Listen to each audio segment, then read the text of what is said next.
Alors déjà, la commission des lois a invité la secrétaire d'État, comme la délégation aux droits des femmes, depuis avril, mais nous n'avons pas eu de réponse. Donc nous sommes ravis d'être associés à cette audition qui aura lieu donc organisée par la commission des lois et non pas par la délégation aux droits des femmes, ce qui aurait été normal de l'auditionner. Donc l'article 2, on l'a vu, je crois que en réalité, au mois de novembre 2017, le président de la République fait énormément d'annonces devant un parterre d'associations, devant tous les représentants qui œuvrent pour la protection des femmes et des enfants. Ces annonces satisfont bien évidemment tout le public présent. Et aujourd'hui, la secrétaire d'État, Marlène Schiappa, arrive avec un projet de loi de 4 articles, ce qui paraît, pour une grande cause du quinquennat, assez réducteur. Et cet article 2, oui, qui ne répond absolument pas aux engagements qui avaient été pris en 2017, c'est-à-dire d'instaurer un âge de non-consentement. Donc aujourd'hui, on a créé une attente et on n'y a pas répondu. Vous comprenez aujourd'hui la colère et la déception de ces associations féministes ? Bien entendu, parce qu'au sein de la délégation, nous avons mené depuis octobre un certain nombre d'auditions. Laure Darcos et Laurence Rossignol en font partie. Et on le voit bien, l'objectif qu'on a recherché dans ces auditions pour avoir dégagé une position de la délégation, c'est la protection des enfants. Aujourd'hui, nous n'arrivons pas à protéger les enfants. Donc, est-ce que c'est 15 ans, 13 ans ? Est-ce que c'est pas d'âge ? La proposition de loi de Marie Mercier a été adoptée à une large majorité parce qu'elle avait une approche intéressante, mais laissait aussi de la marge au juge pour interpréter la différence d'âge. Donc là, on pouvait éventuellement se dire qu'il y avait un vide. Aujourd'hui, il y a 13 ans, 15 ans qui sont proposés. L'avantage, c'est de créer peut-être une infraction nouvelle où on ne parle ni de viol ni d'atteinte sexuelle et qui permettrait aujourd'hui de condamner des agressions, des crimes. Donc, les reproches qui ne permet pas le texte sorti de l'Assemblée nationale, Annick Billon ? On a du mal à le problème du texte qui sort de l'Assemblée nationale, ça peut être un bon texte sur un certain nombre d'articles, l'allongement du délai de prescription, qu'est-ce qu'il y avait d'autre ? Le renforcement de la définition du harcèlement en ligne, par exemple, ou la création d'un nouvel outrage sexiste.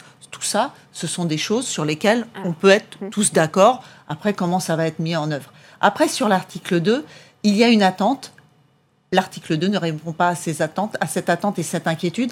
Et il y a la crainte, puisqu'on facilite l'accès à l'atteinte sexuelle, finalement, qualification d'atteinte sexuelle, la crainte de voir un certain nombre d'affaires qui ne seront plus en cour d'assises, mais qui seront en correctionnel. Alors justement, Laurence Rossignol, quel est votre point de vue justement sur ce nouveau délit qui est créé finalement par l'article 2 ? D'abord, la promesse du président de la République et les déclarations répétées de la secrétaire d'État ne sont pas tenues. La promesse n'est pas tenue. Alors là, c'est compliqué sur le plan juridique, je vous le concède. Il faut avoir en tête qu'aujourd'hui, il existe un délit d'atteinte sexuelle qui s'applique pour les relations sexuelles majeures, mineures de moins de 15 ans. Et ça peut être aussi bien des attouchements qu'une pénétration.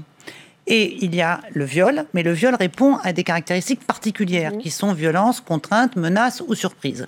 Et ce qui fait qu'on discute de tout ça aujourd'hui, c'est qu'il y a eu 2 affaires à l'automne dernier, dites affaire de Pontoise et affaire de Meaux, dans lesquelles 2 prévenus, qui étaient poursuivis pour avoir une relation sexuelle qu'on dira complète, c'est-à-dire avec pénétration, avec des petites filles de 11-12 ans, ont été pour l'un correctionnalisés et pour l'autre acquittés aux assises. Et on s'est rendu compte qu'il y avait un gros vide juridique et qu'il fallait combler ce vide juridique. Donc la première idée sur laquelle on avait travaillé était d'étendre le qualificatif de viol aux relations sexuelles majeures mineures. Et puis on s'est aperçu que ça marchait pas, je vous explique, c'est trop long, ça va pas sur le plan juridique, de légistique, ça va pas.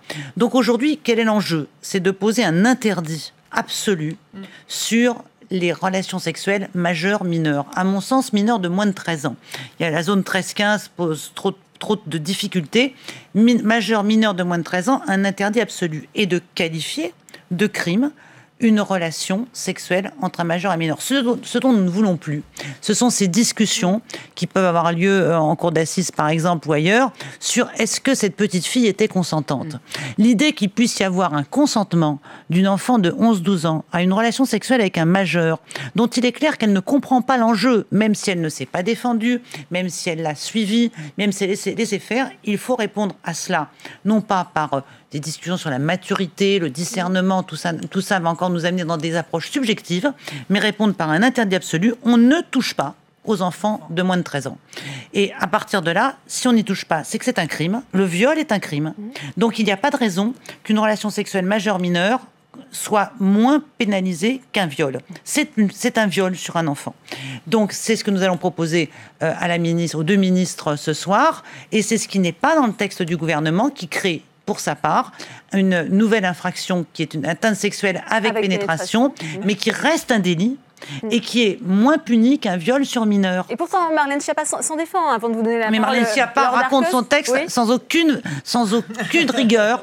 Je dis très clairement, ce qu'elle dit de son texte et ce qu'il y a dans son texte, c'est deux choses différentes.